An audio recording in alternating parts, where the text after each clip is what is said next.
ওকে, next হচ্ছে আমরা প্রথমে যেটা বলতেছিলাম যে বিগ ডাটার যে ডেফিনেশন আমরা দিয়ে আসছি। তো এই বিগ ডাটার আসলে কি কি কম্পোনেন্টস আছে? ফাইভ কম্পোনেন্টস এখানে আছে। ডাটা সোর্সেস, কি কি ডাটা সোর্স যেটা বিগ ডাটাতে আসে, ডাটা কি কি কিভাবে স্টোর করা হয়, কিভাবে প্রসেস করা হয়, কিভাবে ডাটা অ্যানালাইজ করা হয় এবং ডাটা ভিজুয়ালাইজ করা হয়। ওকে, বিগ ডাটাতে আসলে ভ্যারাইটিস অফ ডাটা সোর্সেস থাকে। এটা হতে পারে বিভিন্ন ট্রানজেকশনাল যে ডাটাবেস, ডাটাবেস একটু আগে আমরা যেটা বলতেছিলাম যে ডাটাবেস থেকেও ডাটা আসতে পারে, বিভিন্ন সোশ্যাল মিডিয়া থেকে, ফেসবুক লিঙ্কডিন থেকে আসতে পারে, সেন্সর থেকে আসতে পারে, বিভিন্ন ডিভাইস, আইওটি ডিভাইস থেকে আসতে পারে, বিভিন্ন অ্যাপ্লিকেশন থেকে আসতে পারে। সো ভ্যারাইটিস অফ সোর্স থেকে ডাটা আসতে পারে। এটা যে এক্সাম্পল হিসেবে বলা হয়েছে, যেমন কাস্টমার যে ট্রানজেকশন করছে, ট্রানজেকশন রেকর্ডস আসতে পারে, সোশ্যাল মিডিয়া পোস্ট বা আইওটি ডিভাইস থেকে হচ্ছে ডাটা সোর্স হতে পারে। আচ্ছা, স্টোরেজ, যেহেতু ডাটাটা ভলিউমটা অনেক হাই এবং বিভিন্ন সোর্স থেকে ডাটাটা আসে, সো ডাটাটা কিভাবে আসলে আমরা স্টোর করব ইয়াতে, বিগ ডাটাতে। তো এখানে আসলে বিভিন্ন রকম ওয়ে আছে। যেমন এটা হতে পারে এইচডিএফএস, হাডুপ ডিস্ট্রিবিউটেড ফাইল সিস্টেম হতে পারে, নোএসকিউএল হতে পারে, যেটা এর আগে বলতেছিলাম মঙ্গোডিবি বা ক্যাসান্ড্রা। এটা হতে পারে ক্লাউডে, আপনার ক্লাউডের নাম হয়তো শুনেছেন। ক্লাউডের হচ্ছে অ্যামাজন আছে, অ্যাজিউর আছে, গুগল আছে। তো এরকম ক্লাউডে হচ্ছে ডাটাটা স্টোর করা যেতে পারে। দেন হচ্ছে আসলে ডাটা প্রসেসিংটা, আমরা ডাটাটা কিভাবে প্রসেস করতে পারি, এটা হচ্ছে আসলে বেসিক্যালি ইটিএল। আমরা প্রিভিয়াসলি যেটা বলতেছিলাম যে ইটিএল এর থ্রুতে যে এক্সট্রাক্ট, ট্রান্সফর্ম, লোড, এভাবেও ডাটা প্রসেস করা হয়। আর একটা আপনারা শুনে থাকতে পারেন ডাটা পাইপলাইনিং, এটার মাধ্যমে আসলে ডাটাটাকে প্রসেস করা হয়ে থাকে।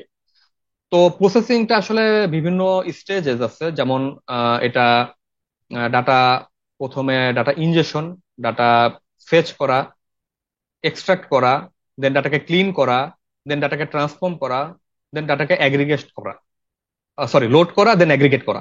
তো সরি, অ্যাগ্রিগেট করে লোড করা। তো এভাবে বিভিন্ন স্টেপ বাই স্টেপের থ্রুতে হচ্ছে আসলে ডাটাকে প্রসেস করা হয়। তো এখানে বিভিন্ন টাইপের আপনার আমাদের এক্সাম্পল আছে, যেমন ব্যাচ প্রসেসিং আর রিয়েল টাইম প্রসেসিং বলে দুটো কনসেপ্ট আছে, আমরা পরের স্লাইডে দেখবো। অ্যাপাচি হাডুপ দিয়ে হচ্ছে ব্যাচ প্রসেসিং করা হয়, আর অ্যাপাচি স্পার্ক দিয়ে হচ্ছে আমাদের রিয়েল টাইম ডাটা প্রসেসিং করা হয়। নেক্সট হচ্ছে অ্যানালাইসিস। তো আমরা বেসিক্যালি কি করছি, ডাটা বিভিন্ন সোর্স থেকে ডাটা আনার পরে হচ্ছে ডাটাকে প্রসেস করছি। দেন প্রসেস ডাটা থেকে কিভাবে আসলে এর মিনিংফুল ইনসাইটস গুলোকে বের করা যায়, এটাই হচ্ছে আসলে ডাটা অ্যানালিসিস পার্ট। ঠিক আছে? তো এই ডাটা অ্যানালিসিস হতে পারে ডেসক্রিপটিভ, প্রেডিক্টিভ বা প্রেসক্রিপটিভ।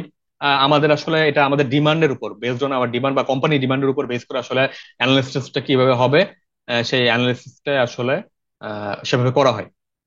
এখানে অ্যানালিসিস এর জন্য বিভিন্ন একটা টুল আছে, যেমন অ্যাপাচি হাইভ। এই হাইভ হচ্ছে এভাবে ডিজাইন করা, যেমন হচ্ছে লার্জ ডাটা সেটের উপর কুইরি করা যায়। বিভিন্ন মেশিন লার্নিং অ্যালগোরিদম আছে যেগুলোর উপর বেস করে হচ্ছে আমাদের প্রেডিক্টিভ অ্যানালিসিস করা হয়। নেক্সট হচ্ছে ডাটা ভিজুয়ালাইজেশন, এটা হচ্ছে আসলে ফাইনাল স্টেপ। এটাতে আসলে আমরা যে ডাটা প্রসেস করলাম, ডাটা প্রসেস করার পর আমাদেরকে ম্যানেজমেন্টের কাছে এটাকে একটা প্রেজেন্ট করতে হবে, তাই না? যে লেটস আমার বিভিন্ন সোর্স থেকে ডাটা আসলো, ডাটাগুলো তো একদম র ডাটা ছিল। র ডাটা থেকে আমরা বিভিন্ন ফর্মুলা, বিভিন্ন ট্রান্সফরমেশন টেকনিক, দেন ফাইনালি বিভিন্ন অ্যাগ্রিগেশন করে ডাটাকে স্টোর করলাম। তো স্টোর করার পর আমরা বিভিন্ন ডাটা অ্যানালিসিস করলাম। অ্যানালিসিস করার পর আমরা ডাটাকে একটা গ্রাফিক্যাল মুডে এটা আমরা প্রেজেন্ট করাকে আসলে ডাটা ভিজুয়ালাইজেশন বলা হয়। এবং আমাদের বিভিন্ন ভিজুয়ালাইজেশন টুলস আছে অ্যাভেলেবল কারেন্টলি মার্কেটে। এটা হতে পারে ট্যাবলিউ, পাওয়ার বিআই, ডি3জেএস, এটা বিভিন্ন রকম টুলস আছে। আপনারা গুগলে সার্চ করলে বিভিন্ন টুলস দেখতে পাবেন।